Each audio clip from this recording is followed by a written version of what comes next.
Newton's second law of emotion. Our self-worth equals to sum of our emotion over a time.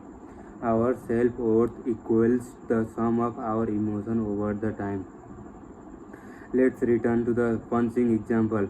Let's return to a punching example. Except this time, pretend. Let's pretend I exist within a magical force field that prevent any consequences from ever befalling me. You can't punch me back. You can't say anything to me. You can't even say anything to anyone else about me. I am impervious. In an all-seeing, all-powerful evil as face. Newton's first law of emotion states that when someone or something causes up a pain, a moral gap opens up, and our feelings brain summons up icy emotion to motivate us to equalize. But what if that equalization never comes? What what if someone or something makes us feel awful, yet we are incapable of ever retaliating or the reconciling? What if we feel powerless to do anything to equalize or make things right? What if my force field is just too powerful for you? When moral gap persists for a long enough time, they normalize. They become our default expectation. They lodge themselves into our value hierarchy. If someone hit us and we are never able to hit them back, eventually our feeling brain will come to an starting conclusion: we deserve to be hit. After all, if we didn't deserve it, we would have been able to equalize, right? The fact that we could not equalize means that there must be something inherently inferior about us, and or something inherently superior about the person who hit us. This too is a part of our hope response, because if equalization seems impossible, our feeling brain comes up with the next best thing: giving in, accepting defect, judging itself to be inferior or the low value. When someone harms us, our immediate reaction is usually he is a shit and I am a righteous. But if we are not able to equalize and act on the righteousness, our feeling brain will believe that only alternative explanation: I am a seed and he is a righteous. This surrender to persisting moral gap in a fundamental part of our feeling brain's nature, and it is a Newton's second law of emotion. How we come to value everything in a life relative to ourselves in the sum of our emotion over a time.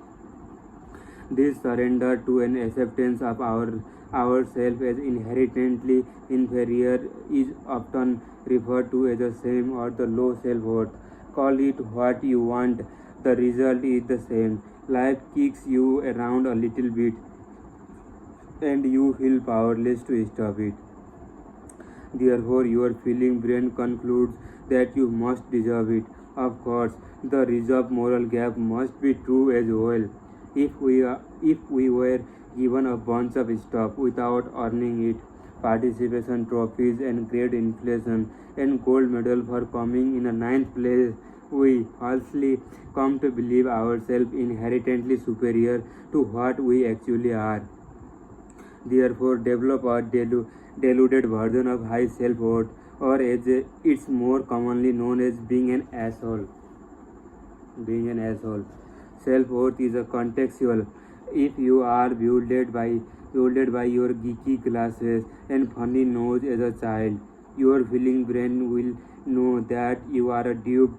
Even if you grow up to a flaming sexpot of the hotness, people who are raised in a strict religious environment are punished harshly for their sexual impulses, often grow up with their feeling brain knowing that sex is a wrong, even through their thinking brain has a long worked out that sex is a natural and totally awesome. High and low self-worth appear different on the surface, but they are two sides of the same counterfeit coin. because whether you feel as though you are better than the rest of the world or worse than the rest of the worst than rest of the world, the same thing is true. You are imagining yourself as something special, something separate from the world. Person who believes he deserves special treatment because of the how great he is not so different from someone who believes he deserves special treatment because of how shitty she is. Both are narcissistic. Both think they are special. Both think the world should make exception and cater to their values and feeling over the other.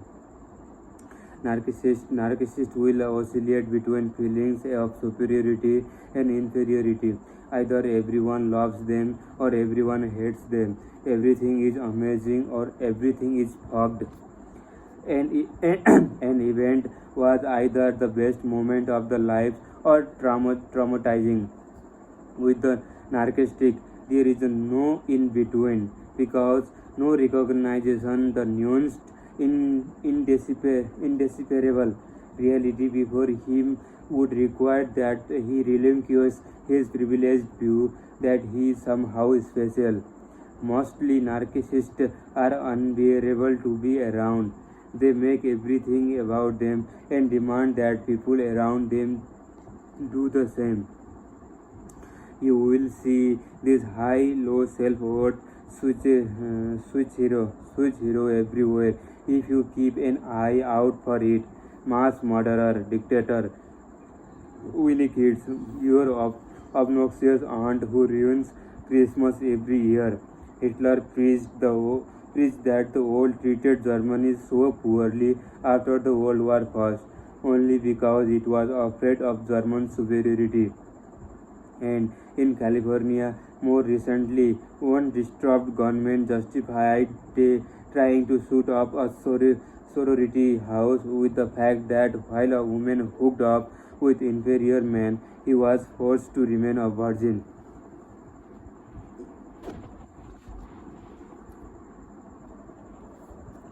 You can even find it within yourself. If you are being honest, the more insecure you are about something, the more you will fly back and forth between the delusional feeling of superiority, I am the best, and delusional feeling of inferiority, I am the garbage. Self-worth is an illusion. It's a psychological construct that our feelings brain spine in order to predict what will help it and what will hurt it. Ultimately, we must feel something about ourselves in order to feel something about the world. And without those feelings, it's impossible for us to find a hope. We all possess some degree of narcissism. It's inevitable as everything we ever know. Our experiences has happened to us or been learned by us. The nature of our consciousness dictates that everything happens through us. It's only natural then that our immediate assumption is that we are at the center of everything because we are the center of everything we experience. We all overestimate our skill and intention and underestimate the skill and intention of others. Most people believe that they are above average intelligence and have an above average ability at most things, especially when they are not and do not. Well, all tend to believe that we are more honest and ethical than we actually are. We will each give a chance, delude ourselves into believing that what's good for us is also good for everyone else. When we screw up, we tend to assume it was some happy accident. But when someone else screw up, we immediately rush to judge that person's character. Persistence, low-level narcissism is natural, but it's also likely at root of many of other socio-political problems. This is not a right-wing or the left-wing problem. This is not an older generation or the younger generation problem. This is not an Eastern or the Western problem. This is a human problem.